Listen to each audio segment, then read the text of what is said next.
Hey there, guys. We had stocks tumble down on us a little bit yesterday. Is this a snapping event or is this just a little bit of market settling? I'm going to give my commentary on that. We'll also talk about the important values that we want to be watching out for SPY, QQQ, IWM, Bitcoin, Nvidia. And then, as always, I'll give an update on those best penny stocks to buy now, as I think that they're going to be very important to us moving forward. So, seeing a lot of that de-risking happen has been very good for us. So, moving over to SPY, we'll take a look at the daily chart, and there we go. One thing that I talked about when we look at the daily chart is I talked about the importance of holding on to the 5 and the 13, and yesterday we lost it. Well, that settling could come down to the 672.40, which is about where you find these previous peaks. Now, if you look to see where those high prices were for these peaks back here, so this one happened to be at 673.94. This one was at 673.95. We bottomed out yesterday at 674.58. So pretty darn close to coming down and meeting that. This morning settling a little bit more. 672.40 is pretty much an average of what we see across these peaks for this shelf. That would be a little bit of market settling. I would expect a bounce to happen from here. If that bounce does happen, we want to watch for a retest of the 13. Do we break it or do we get rejected at it? If we break it, then we know it's not resistance. If we get rejected, that's resistance. That means we have to come back and retest the floor here. If that floor holds, once again, support, and probably pretty darn strong support, a nice little tabletop for us. However, if it pushes down below that, we do have 667 to look at down below, and down below that is this 50 EMA, which is going to be absolutely critical to us because it coincides with this bottom peak that we got back on the 22nd of October. Even more massively than that, if this isn't just market settling, and then instead we have a snapping event, which I don't believe that we've had yet.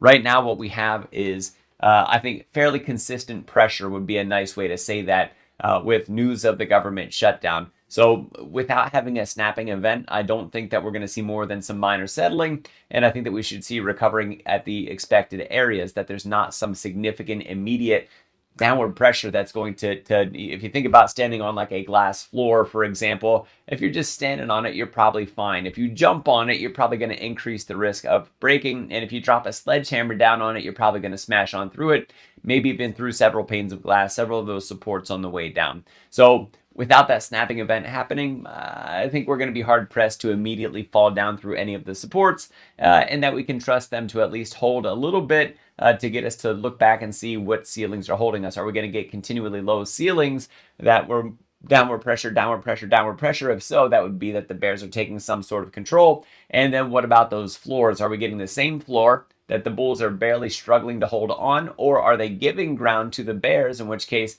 those lower highs and lower lows are something that are going to be showing that we still have that sentiment shift? And we'll look at intraday charts as well to show you a little bit more of what I mean, rather than just the larger picture of a daily chart, for example. So what we're seeing right now, go to a 15-minute chart on this one. There we go. Perfect. You can see that consistent downward movement across the tops of these, and the bulls starting to hold the line. As a matter of fact, between last night in the last 15 minutes of trading and this morning the last 15 minutes of trading, we're actually finding some support coming in right around that 672.40 mark that I had talked about, and that goes along with those previous peaks, if you will. So like, go back to the daily chart, that's this line that goes right across here.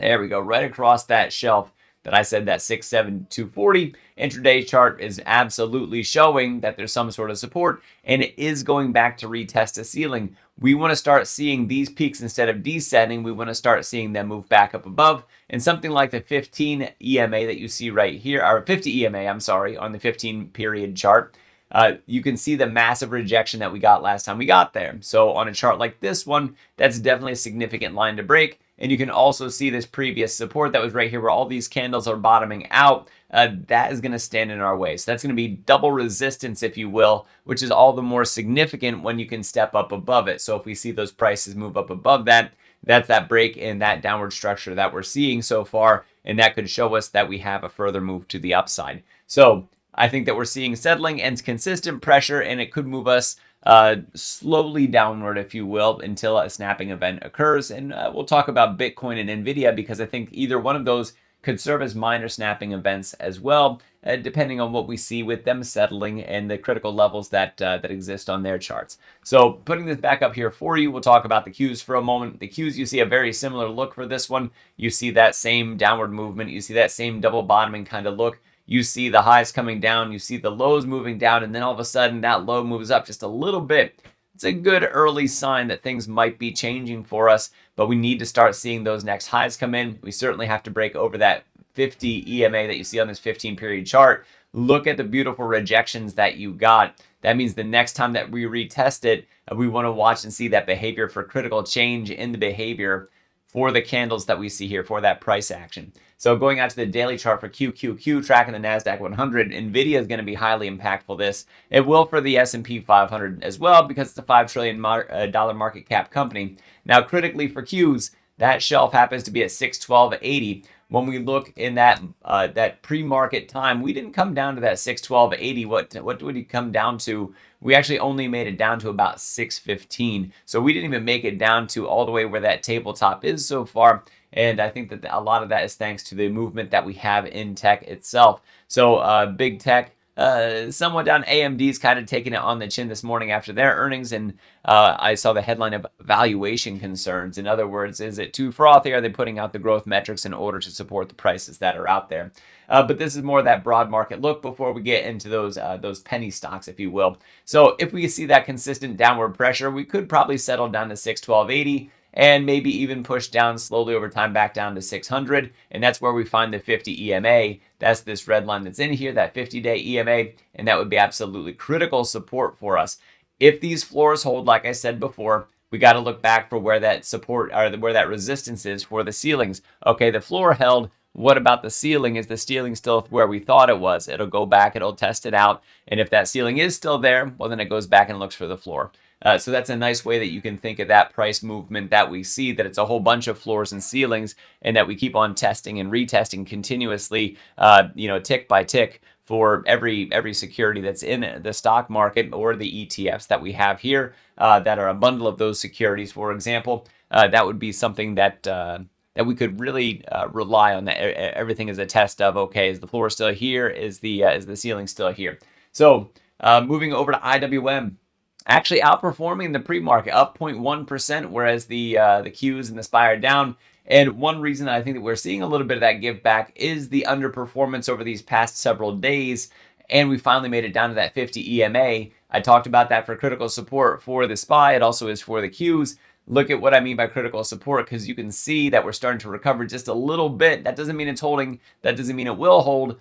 But we are starting to see a move back in the other direction. If we drop down, so that number to remember, by the way, is, let me tell you what that is. That is 240.85 as of yesterday's close. So if we drop down to what we have here, hi, Benjamin. I have a very noisy cat in the room with me. If he comes closer, maybe I'll pick him up and show him to the camera. In any case, we had a little bit of a push down. Where do we see the bottom of this candle right here? This happens to be at 240.83, which is just 2 cents down below that 50 EMA. So we peekabooed down below it last night. And then the pre-market hours finding a little bit of support there. And you can see, much like I was talking about for SPY and what we have for the Qs, is that we're trying to retest. We broke down below the 50, got rejected just like the SPY, just like the Qs, and now we're flirting with it again with a change in behavior with the 5 and the 13, getting somewhat of a bullish crossover, but not enough until we're able to finally snap back over what we have here. This pivot low that we have back on Monday is going to be fairly important for us for also breaking over. You can see the trouble that we had in the pre-market yesterday, and also after we fell down below it, that's the same spot that we got rejected on Tuesday before the rest of that selling off that we got, and we're getting close to trying to push back around the other way. So what's leading this? Well, honestly, I think that Bitcoin prices are something that we can use as a metric for those riskier assets. The IWM tracks the Russell 2000, which are the small caps. And look at these on the 4-hour chart that we're looking here. Look at these low wicks that we're getting here. As soon as we peekaboo down below, we touched 100,000 and we recovered a little bit. New candle opens over here and we moved around. We definitely poked down below this thing down to about 98.9. So just south of 99,000. And man, that buying pressure that comes in to push it back up over 100. What does that tell us? Well, I can tell you that for Bitcoin, losing 100,000, I believe, is going to be a snapping event. So if we have a longer period chart that loses 100,000 and we see it get rejected as resistance. So what I'm talking about is that the price action would come down this way and then try and retest that ceiling and then get rejected. That's where that pain moment comes in. I think it sends us down to about 89,000 after that. That's if it does move that way. Now, I know people, I get this in the comments all the time that I talk about eventualities. So what happens if we move to the downside? What happens if we move to the upside? Well, right now people are worried, that we might be traveling further south. So I'm like, okay, well, if we are traveling south, what are we looking for support? Because we want to be ready to take advantage of those next opportunities that come along. Certainly the long position, so that wanting values to go up over time is the bias for most people. And it also happens to be my bias. I would like the assets that I hold to go up in value over time, and I would like to buy them while they're cheap, increasing the likelihood that I'm actually going to be able to hold on to them and have them appreciate over time. So if Bitcoin were to break 100,000, that'd be a bad thing. If it holds here like we see so far, and we don't have complete evidence of that, we have a turnaround, but this is very good evidence so far. We want to break up over that 5 EMA, start getting some bullish crossovers on the lower time frame charts. That can be an early indicator with more noise, of course, an early indicator that we might break up over this. So right now you can see that line that struggling to break back up over solidly over 102,000. After that 106 to 108 is also trouble for us. Getting rejected at the 106 to 108 level could have us coming back down and testing out that 100 to 102. So just to put those ranges out there, you can go back and listen to it again and write them down. And I think that snapping event, like I said, for Bitcoin would be if it fell down below 100,000. That would be something to kind of spook people in terms of risk. It wouldn't necessarily be a direct correlation with IWM, but there is some relationship there, some correlation that you'll find. Now for Nvidia, what's the snapping event for Nvidia? Well, I have this trend line on here for you. And so what this trend line is showing is the general uptrend that we've been on across the bottoms of this, across the lows that we've had over time. Now I drew it on a weekly chart, so it looks a little bit off when you look at it on the daily chart, but I can also adjust that as well to be a little bit more finer tuned. And you'll see that we've actually several times, 1, 2, 3, 4, broke down below it once and then recovered it, 5. Now, mind you, we also touched the 50 EMA, quickly recovered above the 50 EMA, and look at the price appreciation we got over time. This is what I'm talking about, is looking for those moments where technically it's suggesting that it's a good time to jump back in, at least from a trading perspective, if not from an investing perspective. So there we go. As a long-term holder of Nvidia, I'll tell you what, it's been a great ride, and I would like to continue to stay on it. So if we tumble back down to this area, we have not only this shelf to sit on right here, very solid support for us, as it was very solid resistance that as soon as we snapped up above in that ascending triangle, we got that continuation to also follow. But we hit that technical amount, and we also hit a critical Fibonacci extension up there. It was always going to retrace a little bit at some point, whether intraday or for several days. That recovery could be at this peak right here. We're going to have to watch. That happens to be at 195. If we break that, that's not the snapping event. We can come down to this trend line. Breaking down below this trend line and losing the 50 EMA, in my opinion, is a snapping event that could be further downward pressure on the indices, and it could be tied to a bigger, more macro event that would happen. Maybe we get worse news of a government shutdown instead of better news. Maybe it's some sort of employment scare. Maybe it's a geopolitical risk. Maybe it's more tariff stuff. We really have to just watch and listen to the news and see how the market's reacting to that news and plan accordingly. And right now, the technicals aren't suggesting that we're in some massive sell-off period, but we are in an indecisive period. And I talked several days ago about how funny the markets were reacting and that we were likely to see something soon. And that's, the markets were de-risking pretty much in every direction, kind of hedging for a moment where we were teetering, like maybe it's that government shutdown to end, we get to blast off. Maybe that government shutdown, as it continues over time, its effects are probably going to compound. It's going to be slowly at first because it's a known fear. It's a known catalyst. It's not a snapping event at this point in time. So into the risk assets, into what we have for NVTS. So NVTS, as far as I understand from their earnings call, that they're kind of pulling back or pulling away from some of their business ventures from older parts of their market, parts of their revenue, and leaning more into new revenue streams. And that transitionary period is currently costing them a few dollars in their stock price. So as they make that transition, if it really proves to really fill out the top line revenue and it translates to bottom line growth, then that can also be a very good thing if they're moving towards that profitability, and especially that profitability insight can be absolutely enormous. So what's happening with NVTS? Some natural settling, and right now people were hoping for better news, and they just didn't get that news that they were looking for. The growth isn't right now, so the de-risking happened. So that's what we got. I'm not ready for my fundamental analysis yet, but it is something I'm putting my work into, and I can't wait to make that video for you. For ONDS, we're sitting on a little bit of a shelf right now. Looking at this chart, we want to watch for characteristics that we're getting a reversal. We don't see it yet, but we are starting to get into an area of contention. We could see that turnaround happen. We do have to watch for the 50 EMA up above.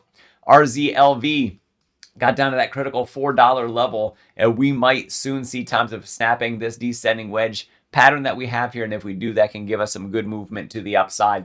bigbear.ai. There we go, staying up above the 200 EMA. That is the spot that we're looking for. If we're able to touch it, watch for a big old bounce to come in from that, because it can absolutely happen. And then Adobe, I talked about them doubling their price on me yesterday when I got charged for it this month, from $37 up over $74 after taxes, so $35 up to $70 per month.